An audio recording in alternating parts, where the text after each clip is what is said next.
Hii filamu inaanza na huyu mama anaitwa Sri. Alikuwa bize kufanya tambiko. Hili tambiko alikuwa anifanya hapa ni kwa ajili ya kinga dhidi ya familia yake. Baada hapo tunaonyeshwa binti mmoja. Huyu binti anaitwa Dina. Yeye huyu ni mtoto wa Sri akiwa na kaka yake. Kaka yake huyu anaitwa Andy. Yeye amekwisha kuoa na mke wake anaitwa Rani. Binti Dina alikuwa anapambana sana. Yeye alikuwa na ndoto ya kuwa mwanasheria, hivyo alikuwa anajikita kwa muda mrefu kujifunza na kusoma sana kuhusiana na sheria. Sasa wakiwa hapa, mama mwenye nyumba alikuwa amefika hapa, anakagua ulinzi wake, hirizi ambazo alikuwa amezining'iniza kwenye nyumba. Baada ya kuzitazama, akasema kwamba hii ni ishara mbaya. Watoto muda huo wako kimya, kwa sababu wanajua huyu mama haya mambo ndo mambo yake muda wote. Hii familia kwa muda mrefu sana imekuwa ikiandamwa na mambo ya ajabu, miaka mingi, unaambiwa ni miaka 8. Watoto wanajua kabisa hali ambayo mama yao anaipitia. Wakiwa katika msosi, mama mji akawa amemuuliza Rani, mbona kwa sasa ni kama huyu binti ameanza kuwa mzito sana, hii ni kama dalili ya mimba? Akamuuliza hivyo, lakini binti hakueleza moja kwa moja. Mme wake akawa amedakia na akasema kwamba Rani kwa sasa anaonekana ni mnene, anaonekana ni mchovu kwa sababu anakula sana. Mama kusikia hivyo akawaambia kwamba msikimbilie kupata mtoto mapema hii. Sasa hii jambo Rani lilimfanya huzunike. Baada ya kuona mama mkwe, haya ndio mawazo yake. Baada ya msosi, Andy pamoja na Dina wakaaga na wakawa wameondoka hapa. Sri akawa amebaki anamtazama Rani namna anavyopapasa tumbo. Huyu mama akawa na wasiwasi isije kuwa huyu binti ana mimba na wamemficha. Andy akapata habari kwamba tatizo la magugu limetatuliwa, hivyo hapaswi kabisa kuwa na wasiwasi kuhusiana na magugu. Wakiwa hapo, ghafla moto mkubwa, moto wa ajabu ukiwa umeteketeza hilo shamba kwa kiasi kikubwa kweli. Wakati haya yote yanaendelea, Sri alienda moja kwa moja kumwona mganga wake. Huyo mganga anaitwa Kirojo, akamweleza mashaka yake kuhusiana na muonekano wa hirizi zake. Anahisi kabisa hii ni ishara mbaya, lakini Kirojo akamwambia kwamba hirizi zako bado zinafanya kazi, usiwe na mashaka aina yote. Akamwambia kuwa wakati mwingine chanzo cha hofu kinaweza kikao kinasababishwa na mambo ya ndani ya familia yako. Akamtaka huyu mama afikirie vizuri kwa kina, yawezekana kuna tatizo ambalo linamtafuna ndani kwa ndani. Upande wa nyumbani, Rani akiwa amebaki peke yake, mara picha ukutani ilikuwa imedondoka. Hii picha ni ya bibi pamoja na babu wa hii familia. Baada ya kuanguka chini, hiyo picha ilikuwa imevunjika kabisa. Kwa bahati nzuri, Sri pia alikuwa amefika hapo. Hii kwake ikaonyesha kwamba ni ishara mbaya sana. Akaanza kupigia simu wazazi wake, lakini hakuna hata aliyepokea simu. Yaani alipiga simu mchana kutwa mpaka usiku, hakuna mtu anayepokea simu. Usiku alipolala, sijui ni kwa sababu ya mawazo au mambo ya maono, akaota ndoto mbaya kuhusiana na wazazi wake. Akaingia ndani kwao, akakuta kuna mihogo na kikombe cha kahawa. Kuingia ndani, akamkuta mama yake ameuawa kitandani na baba yake akawa ametokea hapo akiwa na shoka usoni mwake. Mama yake marehemu akawa amemshika Sri. Sri akawa ameshtuka kutoka ndotoni. Palivyokucha, Andy pamoja na mke wake Rani wao wakaenda moja kwa moja hospitalini kwa siri, na akawa amegundulika kwamba binti Rani alikuwa ni mjamzito wa miezi 2, na madaktari walikuwa wamemwambia kwamba mtoto ana afya njema sana, hivyo ni jukumu lao kama wazazi kuendelea kumtunza. Wakiwa njiani kurudi, Andy akamwona kuna mwanamke mmoja akasimama njiani anamtazama kwa namna ya ajabu, lakini baada ya kufika nyumbani, wao wana habari njema. Wakakutana na habari nyingine kwamba bibi pamoja na babu yao wanaumwa, hivyo wanapaswa kusafiri mara moja kwenda kwa wazazi wa mama yao. Kweli safari ikaanza. Ilikuwa ni safari ya muda mrefu sana. Baada ya kufika nyumbani, wakapokelewa vizuri sana. Sri baada ya kuzungumza na mama yake akamwambia kwamba yeye yuko sawa. Akasema kwamba yeye amewakumbuka sana, hususan wajukuu zake, ndio maana amehitaji wafika hapa. Lakini Sri kwa kuwa ni mtu mzima, aliona kabisa mama yake alikuwa ni dhaifu sana kuliko hapo mwanzo. Sri alivyokuwa anaweka kila kitu sawa hapa ndani, akawa ameshangaa kuona kikombe cha kahawa pamoja na mihogo ambayo aliona kwenye ndoto yake, lakini tofauti ni kwamba hivi vitu vyote vimeharibika, vinanuka vibaya. Watoto wa Sri baada ya kuingia jikoni wakashangaa chakula chote nyumbani hapo kimeoza vibaya mno na kimejaa wanafunza, na bibi yuko hapo, yuko bize, anawaambia kwamba wajukuu, najua mmemisi chakula cha bibi, si ndio? Watoto ni kutingisha mabichwa tu, lakini sasa wanatamani hata kutapika.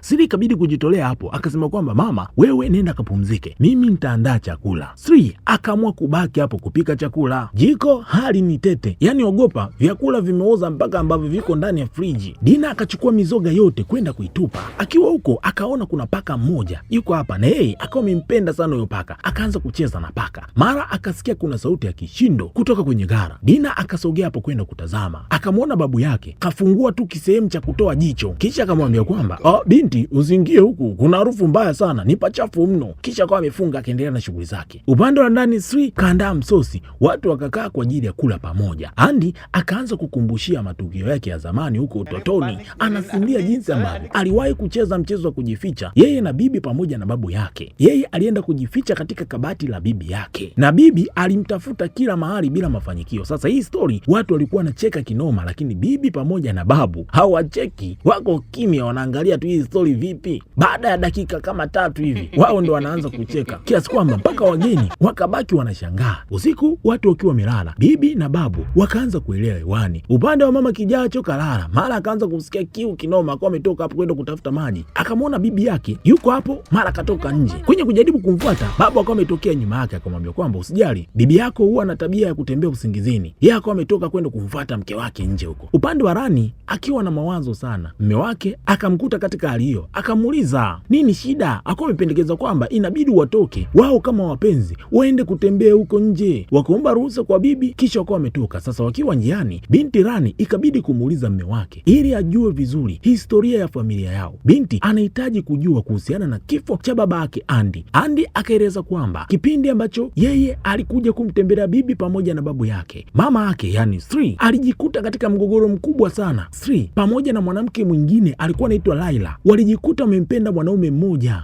Huyo bwana mkubwa alikuwa anaitwa Herman. Herman alimchagua Laila ili kumuoa na yeye alimpenda Laila, lakini Sri hakukubali kabisa hilo jambo na hakukubali kumpoteza huyo mwanaume. Hivyo akaamua kutafuta mganga ili amvute Herman na kumfanya awe wa kwake kwa nguvu za maajabu, na hilo jambo alifanyikiwa. Mwanaume akawa amemwacha binti Laila ambaye alikuwa amemuoa, na kwa kipindi hicho alikuwa ni mjamzito. Baada ya hapo yeye akawa ameishi na huyo mwanaume. Baada ya miaka 20 Laila alirudi akiwa na nguvu za kishirikina ili kulipa kisasi. Alivyorudi alikuwa tayari ako na binti yake, ni mkubwa kabisa. Binti alikuwa anaitwa Hanam. Andy anaeleza kwamba ili kutetea maisha ya mama yake aliamua kuchukua vidoli vya kichawi vya watu lengwa na akavitupa katika moto, na hilo jambo lilisababisha kwa kiasi kikubwa sana kumuunguza kwa moto Laila pamoja na binti yake Hanam, hivyo wakawa wamekufa pale pale. Sasa wakati anasimulia haya mambo yote, anasikia kuna sauti ya kicheko kwa mbali. Kwenye kutazama anaona kama Hanam kwa mbali, lakini akawa ameshindwa kuelewa kama zilikuwa ni hisia zake ama kilikuwa ni kitu cha ukweli alichokuwa anakiona mbele yake. Hivyo akawa amemchukua mke wake hapo na wakawa wameondoka kabisa kutoka katika hilo eneo. Wakati huo Dina kwenye kupitapita, mara akamwona babu yake yuko bize na mambo yake tu, kashika kishoka, akaamua kumfuata. Namuita babu, lakini babu yuko bize na njia tu. Akaingia mpaka msituni, akaamua kwenda kumfuatilia, akamfuatilia, mara kwa manguka chini, kunyanyuka, babu haeleweki kapita wapi. Binti akaamua kugushi njia, ni kumtafuta babu kaenda wapi. Alimtafuta babu msituni humo, hatimaye akamkuta babu yuko sehemu fulani hivi, yuko na kiboksa,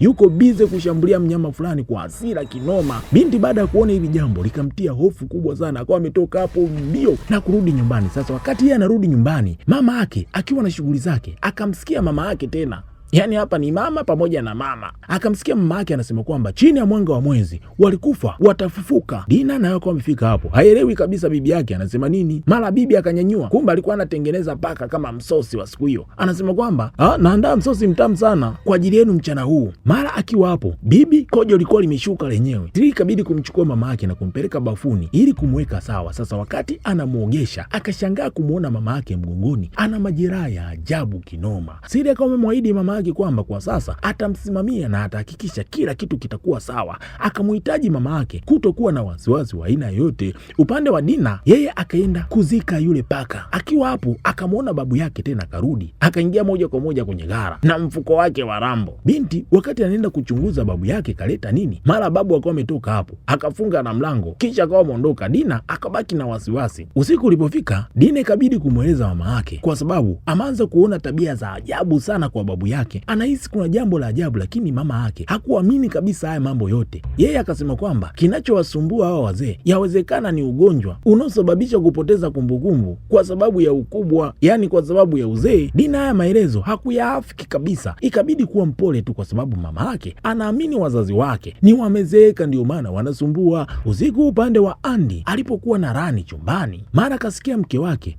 anamwambia kwamba mimi naendelea kukuona mme bora sana kwangu, haijalishi nini unachokipitia. Kuja kugeuka kumwangalia Rani, sio Rani, anamwona Hanumu hapo sasa akiwa na hofu. Baada ya muda akawa ametulizwa na mke wake, kila kitu kimerudi sawa. Usiku ulipotaradadi, binti Dina akaanza tena kusikia sauti za ajabu. Chini ya mwanga wa mwezi, waliokufa watafufuka. Akawa ametoka kusikia hizo sauti zinatoka wapi. Mara kuna mtu kapita nyuma yake, akasikia hizo sauti zinatoka moja kwa moja kwenye gara. Binti akawa amesogea hapo kwenda kuangalia, mlango umefungwa. Kutazama vizuri, akamwona babu yake yuko bize kufanya tambiko. Mara babu akahisi kama kuna mtu kamchungulia, akawa ametoka hapo nje. Binti kabidi kujichekesha, babu yuko kimya, yuko wambuzi, alafu kashika shoka. Binti kabidi kukimbia ndani na babu anamkimbiza. Kafika kafunga mlango, babu anagonga mlango kwa nguvu. Baada ya muda alivyotazama dirishani, akaona babu yake hayupo, kumbe babu yuko nyuma. Akamuuliza, unafanya nini? Una shida gani? Binti akasema kwamba nilikuwa na kiu ya maji, hivyo akawa ameenda chumbani kwake, ila ni kwa uoga kinoma. Upande wa Rani akaamka baada ya kusikia kama sauti ya bibi yuko hapa ndani anaimba wimbo wa ajabu kuhusiana na mtoto aliye tumboni mwake. Mara huyo bibi akaenda mbali sana, akaanza kumpapasa tumbo lake, anaendelea kuimba wimbo kuhusiana na huyu mtoto ambaye yuko ndani hili tumbo. Sasa kulivyokucha, Dina akamvaa mama yake, anamweleza kwamba babu, kwa tabia anazozionesha, huyu sio babu ambaye namjua mimi,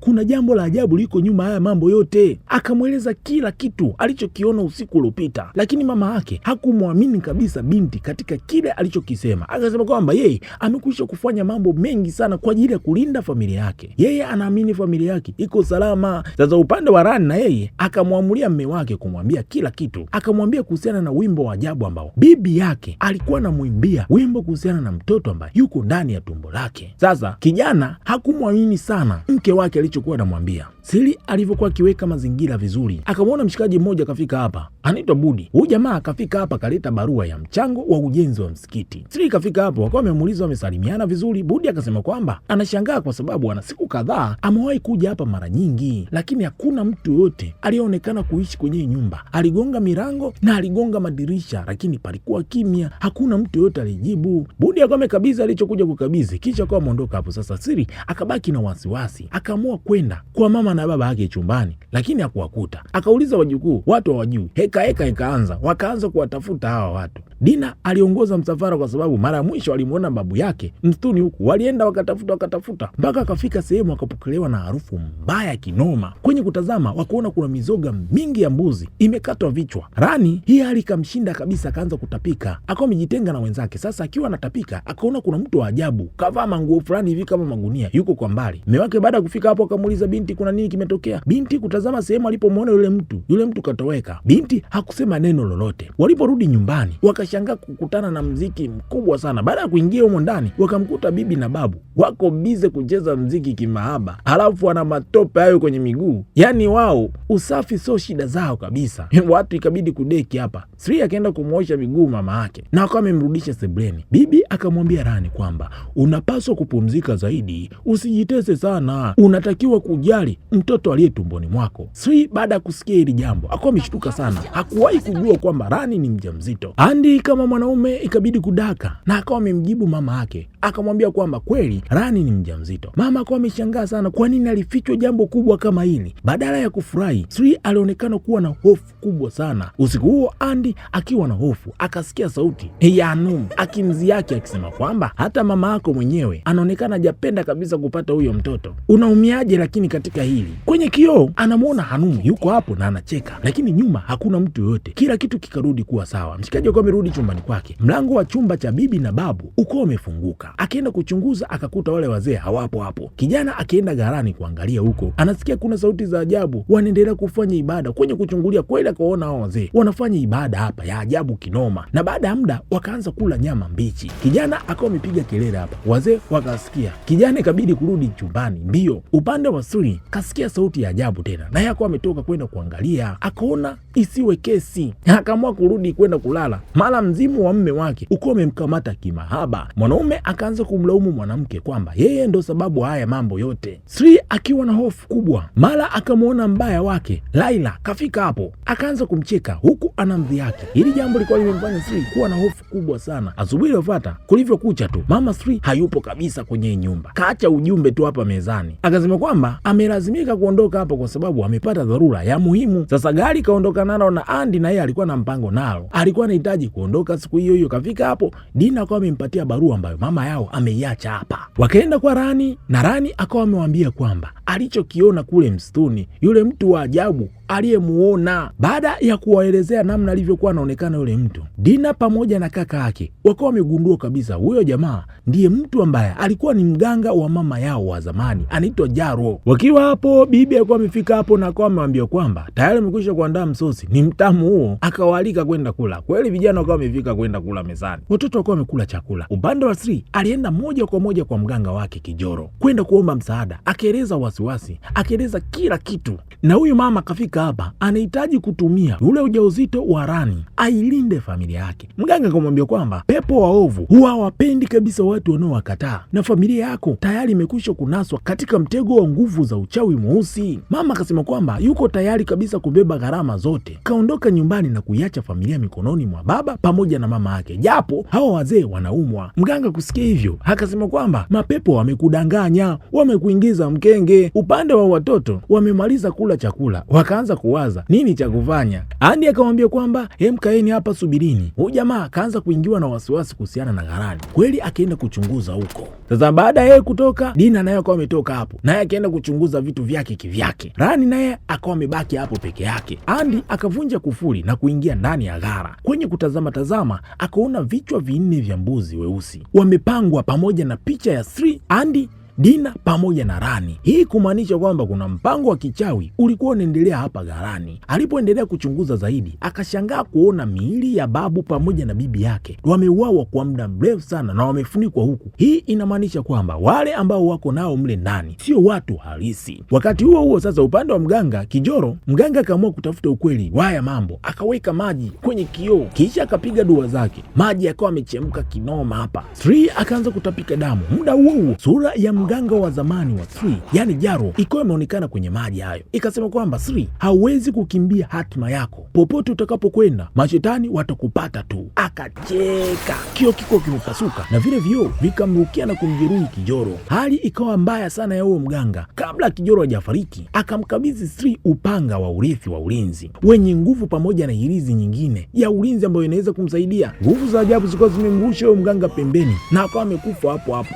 Sasa upande wa nyumbani, Dina yuko bize kuwasaka bibi pamoja na babu. Akaona kuna mkufu ambao mara nyingi alikuwa anauvaa bibi yake ukiwa na damu. Sasa akiwa hapo bado anashangaa kwenye kalenda akaona tarehe ambayo ni ya siku hiyo imezungushiwa duara na kuna maneno yameandikwa kwamba rango la roho. Mara binti akawa ameshambuliwa nyuma, akawa amezimia. Upande wa Rani akawa amesikia kuna sauti ya wazee inamuita kwa ajili ya msaada. Binti akawa amefika huko, wakamkalisha kwenye kiti. Akiwa hapo mara anashangaa mara damu. Kutazama vizuri akamwona bibi pamoja na babu yake wako hapo, wana damu kibao. Bibi kichwa chake kilikuwa kimedondoka hapo. Binti akajaribu kukimbia, mara akasikia sauti anaitwa nyuma. Kugeuka akakutana na kitu kizito, akaanguka chini. Ni binti Hanum ndo kafika hapo, kamshambulia na Rani. Sasa upande wa Andi akiwa anaendelea kuchunguza ndani ya gara, upande wa juu akagundua kwamba kuna mtu ambaye alikuwa anaishi eneo hili, kwa sababu dalili ni zote kwamba kulikuwa kuna mtu hapa, na kwa sababu kapata mpaka na dawa ya majeraha ya moto. Mara akasikia kama kuna mtu anacheka, akashuka chini kwenda kutazama, akamkuta ni Hanum yuko hapo. Binti akacheka, akamwambia kwamba unadhani nimekufa? Mimi bado ni mzima sana. Kisha binti akawa ameelezea tukio zima lilikuwaje huko miaka mingi iliyopita. Akamwambia kwamba moto ulionichoma kwa kutumia madoli ya kichawi haukuniua kabisa.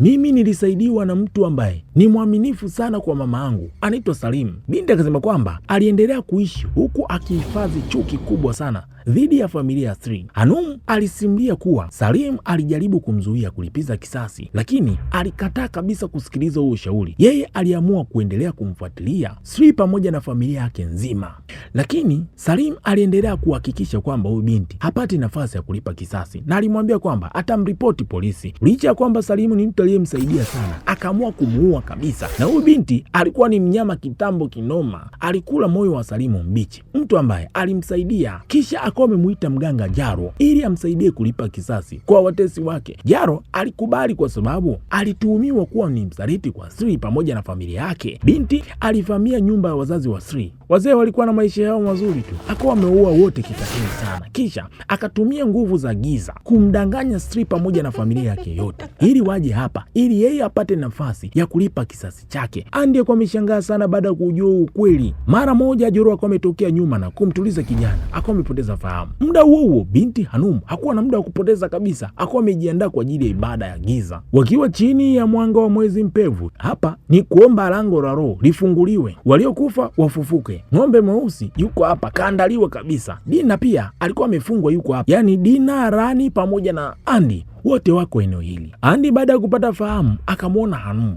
akamsii asimzuru mtoto wake kwa sababu muda huo Rani kawekwa kwenye beseni maalum, kuna maua kibao eneo hilo. Andy akamwomba sana Hanum asimzuru mtoto wake. Jaro akacheka akamwambia Andy kwamba mama yako yani Sri alipaswa kulipa deni la makubaliano ya kishetani ambalo alilifanya huko nyuma. Sasa hapa ndipo ikafichuliwa kwamba huyo mganga ndiye aliyetumika kwa Sri kutimiza kila kitu alichokuwa anakihitaji, ni kupambana kumchukua mwanaume ambaye alikuwa tayari keshamchagua Laila, na gharama yake ilikuwa ni moja tu, ili kuhakikisha anaendelea kuishi na yule mwanaume milele, asije kunyang'anywa tena na mtu aina yote. Ni lazima alipe gharama kubwa, na gharama kubwa ilikuwa ni moja tu, ni kuhakikisha anamtoa kafara mjukuu wake wa kwanza. Mwana mama Sri hakuwa tayari kabisa kufanya hilo jambo, na ndio maana huyo mganga alionekana kama snitch, alionekana kama msaliti kwa Sri. Andy hakukubali hili jambo, lakini ndio ukweli ambao mama hao hakuhitaji kabisa kumfanya mtoto wa aina yote kujua, na ndio sababu Sri hakuwahi kabisa kufurahia ujauzito wa Rani kwa sababu alijua kinachoweza kwenda kutokea. Lakini Hanum akawa ameeleza kwamba awamu hii sadaka haitatumika kama jinsi ambavyo Sri ilitakiwa itumike. Awamu hii itatumika kwa manufaa yake. Hapa alikuwa anahitaji kumrudisha mama yake mzazi aliyekufa katika ulimwengu huu aendelee kulipa kisasi. Basi baada ikaanza mara moja, huku Rani akilia kwa maumivu makali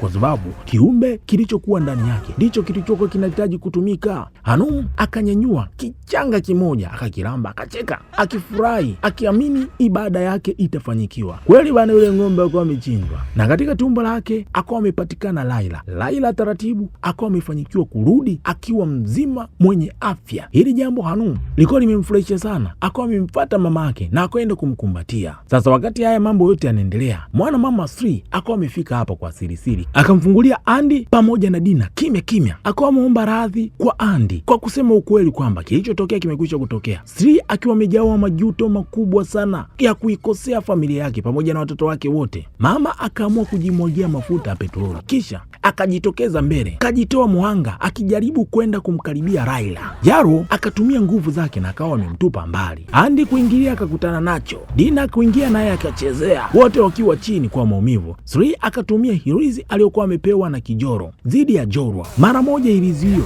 kweli kwa imefanikiwa kufanya kazi kiusawasawa. Joro akawa amedhoofika, kisha mwana mama huyo akatumia upanga wa urithi aliopewa na Kijoro, kweli akawa amefanikiwa kabisa kumwangamiza Jaro. Hapo hapo Sri akawa amechukua moto, kisha akaomba radhi kwa watoto wake, akawaambia kwamba anawapenda. Akawa amejitia moto, akamfuata na kwenda kumkumbatia Laila. Wote wakawaka moto, wakaanguka chini na kufa hapo hapo. Aisee, hili jambo lilimfanya Hanum kulia kwa hasira kubwa sana, kwa sababu mama yake aliyompambania kwa miaka mingi kumrudisha katika ulimwengu huo amefanikiwa kumrudisha, lakini hajachukua hata muda, anarudishwa tena huko huko alikotoka. Akiwa na hasira akataka kwenda kumshambulia Dina, lakini Andy akaingilia kati na akaanza kumtwanga. Kwa hiyo hasira alimtwanga na akamuua kabisa huyo binti hapa vibaya mno. Mateso ya miaka mingi, hii familia ikabaki huru, wakaamua kuhama kabisa katika nyumba waliokuwa wanaishi na kwenda kuanzisha maisha mapya. Toa maoni yako, subscribe, like, comment.